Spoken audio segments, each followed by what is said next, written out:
बूढ़े माँ बाप भी अब बच्चे हो गए हैं। आज मैं अपने भगवान और गुरु जी से दोनों हाथ जोड़कर आज तक जो सभी गलतियाँ की होगी, अनजाने में ही सही की गई होगी, उनके लिए मैं माफ़ी मांगती हूँ। और आप सबसे भी यही कहना चाहूँगी कि हम सब जानबूझकर कभी किसी को तकलीफ नहीं देते हैं, फिर भी गलतियाँ तो कई बार करते हैं। इसलिए जब हम किसी को दुख देते हैं तो उसको भुगतना पड़ता है, बस समय नहीं पता होता है। और भुगतना गलती से 100 गुना बड़ा होता है। और यह बात भी सच है कि गलती समय पर समझ कम ही आती है, जब आती है तो समय निकल चुका होता है। साथ ही कर्मों का हिसाब सबको किसी न किसी रूप में चुकाना पड़ता है। जब समझ आती है तो बहुत देर हो गई होती है और अपने घर बाहर दोनों जगह हम किसी न किसी रूप में गलती करते रहते हैं। अपने घमंड में दूसरे की भावनाओं की कद्र करना भूल जाते हैं। यह शुरुआत हम सबसे पहले अपने ही घर से शुरू करते हैं।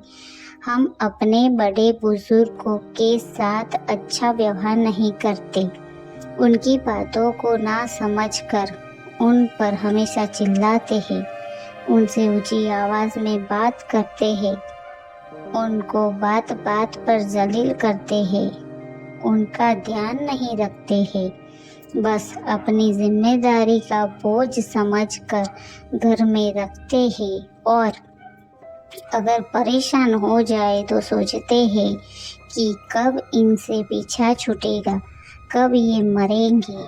जब हम उनको दुख देते हैं तो सोचो उनके दिल पर क्या बीतती होगी, उनकी आँखों से निकलने वाले आंसू, और जब उनका गला दर्द से भर जाता होगा और आवाज़ बाहर नहीं आती होगी तो वो हमारे बारे में क्या सोचते होंगे कि ये वही बच्चे हैं जिनको हमने अपना पेट काट काट कर इन्हें काबिल बनाने के लिए हम जवान से कब बूढ़े हो गए, हमें पता ही नहीं चला। सोचा इनकी सफलता ही हमारी ज़िंदगी की सफलता होगी, पर आज हम ही इनके लिए बोझ है।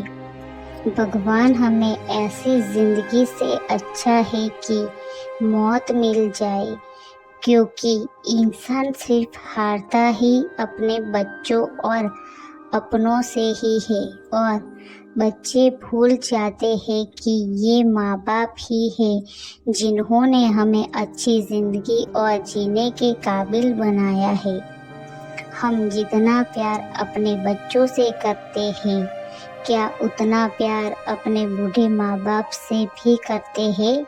शायद 90% नहीं होगा, क्योंकि माँ बाप पर कम ही लोग ध्यान देते हैं और जिम्मेदारी ना के बराबर समझते हैं।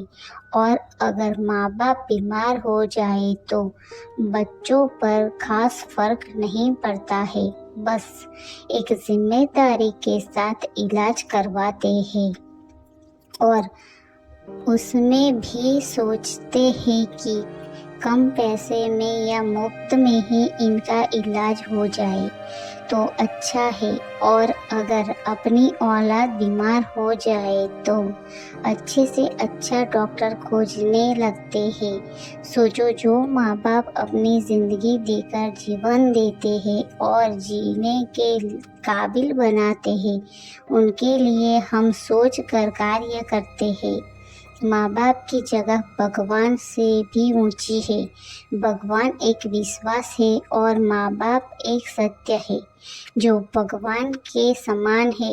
यह बात तब समझ आती है जब हमारे बच्चे हमारे साथ वैसा ही करते हैं, तब हमें माँ बाप की याद आती है। इसलिए माँ बाप का दिल मत दुखो और साथ में किसी भी इंसान का, चाहे बच्चा बूढ़ा कोई भी हो, किसी को बुरा मत कहो। इंसान को तो क्या, जानवर से भी बुरा व्यवहार नहीं करना चाहिए। दर्द सबको होता है, इसलिए जो बोएगा वो ही काटेगा। यही सृष्टि का नियम है। कर्म ही फल है, खट्टा या मीठा, मान या अपमान, समय समय पर सब यही मिलता है। जिस प्रकार घड़ी की सुई घूमती है और उसी रूप में पैसे और औलाद घड़ी की सुई के चक्कर के समान है।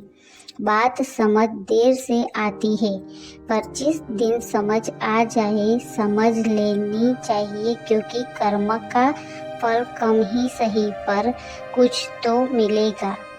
बस आप सबसे इतना चाहती हो कि माँ बाप और बड़े बुजुर्गों का सम्मान करें, साथ ही सम्मान से बात करें। उन्हें हमारे प्यार की ज़रूरत अधिक है। अब हमारे बुजुर्ग भी हमारे बच्चे की तरह हो गए हैं।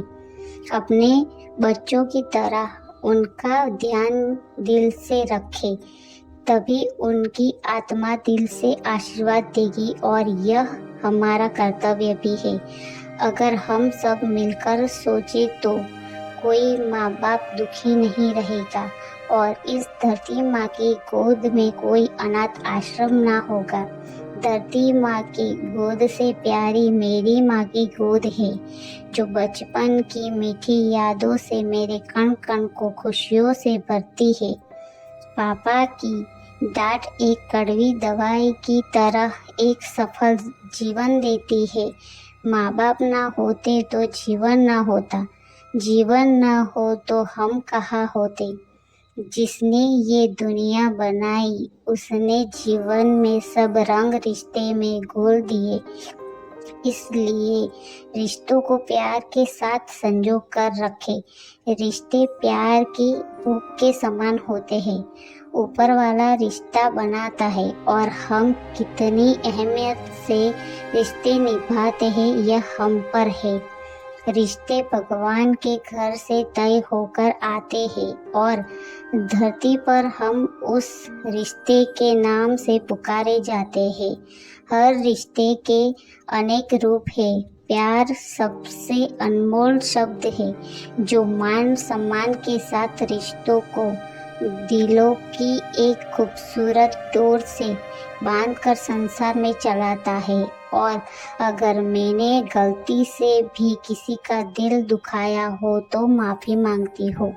मेरी चैनल को लाइक सब्सक्राइब करना ना भूलें। जय हिंद, जय भारत।